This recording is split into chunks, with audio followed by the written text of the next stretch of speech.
వేమిరెడ్డి ప్రభాకర్ రెడ్డి ఇద్దరు మంచి మిత్రులు అయితే ఇద్దరు ప్రత్యక్ష రాజకీయాలు రాలేదు. 2024లో ఇద్దరు పోటీ చేస్తున్నారు. ఎలా చూడవచ్చు ఈ 2024? వేమిరెడ్డి ప్రభాకర్ రెడ్డి అన్న నాకు మంచి మిత్రుడు, భవిష్యత్తులో కూడా మంచి మిత్రుడుగానే ఉంటాడు. రాజకీయాలు వేరే, స్నేహం వేరే. రాజకీయంకి వచ్చినప్పుడు ఆయన వేరే పార్టీ నుంచి పోటీ చేస్తున్నారు, నేను వైఎస్ఆర్ కాంగ్రెస్ పార్టీ నుంచి పోటీ చేస్తున్నాను. రాజకీయాలకి స్నేహానికి సంబంధం లేదు. సార్, వైనాట్ 175 అంటున్నారు. ప్రత్యేక సీఎం కాడి నుంచి మీరు అందరూ ఎలా సాధ్యం? మీకు శ్రీరామ్ రక్ష ఏమిటి?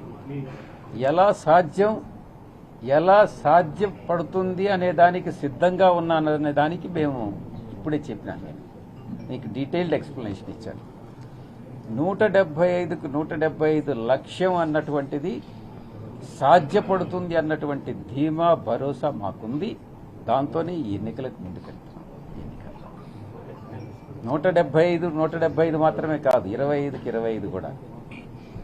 సార్, మీరు ఇప్పుడు దాకా రాజ్యసభ సభ్యులు ఉన్నది ప్రత్యక్ష రాజకీయ ఎన్నికల్లో మీరు పోటీ చేయబోతున్నారు. అనేక ప్రణాళిక ఎలా ఉంటుంది? మీరు ప్రత్యక్ష రాజకీయాల్లో ఎన్నికల్లో పోటీ చేయబోతున్నారు ఎంపీ కదా సార్, ఈ జిల్లా మీద మీకు ఏది ప్రణాళిక ఉంది? ఈ జిల్లాలో పుట్టినటువంటి వ్యక్తిగా, పెరిగినటువంటి వ్యక్తిగా ఈ జిల్లా గురించి పూర్తిగా అవగాహన నాకుంది.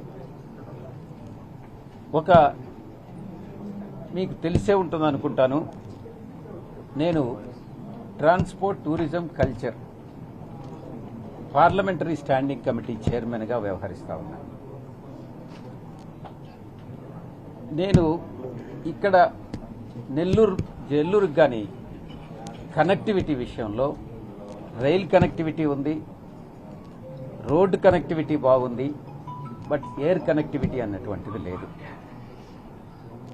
ఫస్ట్ ప్రయారిటీ ఇక్కడ నెల్లూరు జిల్లాలో మంచి అంటే కార్గోకి చాలా మంచి డిమాండ్ ఉంటుంది. ఇక్కడ ఇండస్ట్రీస్ ఉన్నాయి, అక్వా కావచ్చు, మిగతా అదర్ ఇండస్ట్రీస్ అన్ని కావచ్చు, వ్యవసాయ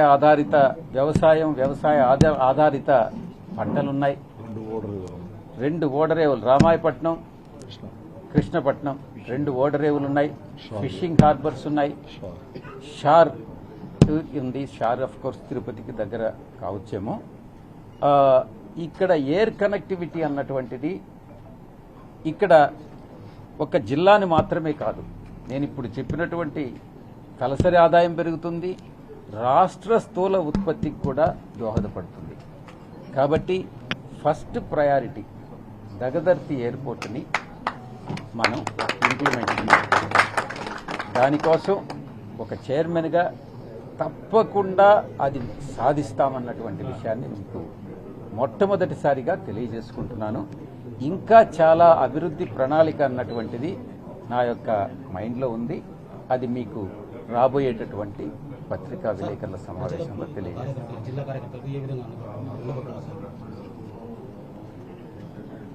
నాకు ఏ వ్యాపారం లేదు, రాజకీయమే ఒక జీవితం.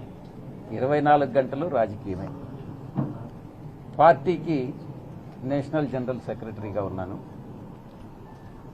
ఏ వ్యాపారం లేదు కాబట్టి నేను ఇక్కడ అందుబాటులో ఉంటాను, లేదంటే ఇక్కడ లేకుంటే కేంద్ర కార్యాలయం.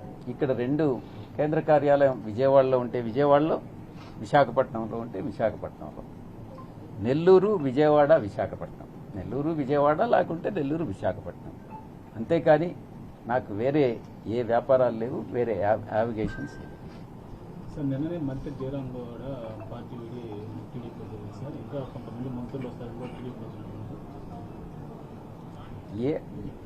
జయరాం వెళ్లిపోయాడన్నటువంటిది వాస్తవం. ఆయనకి టికెట్ రాలేదన్నటువంటి విషయాన్ని దృష్టిలో పెట్టుకుని ఆయన పార్టీని వీడడం జరిగింది.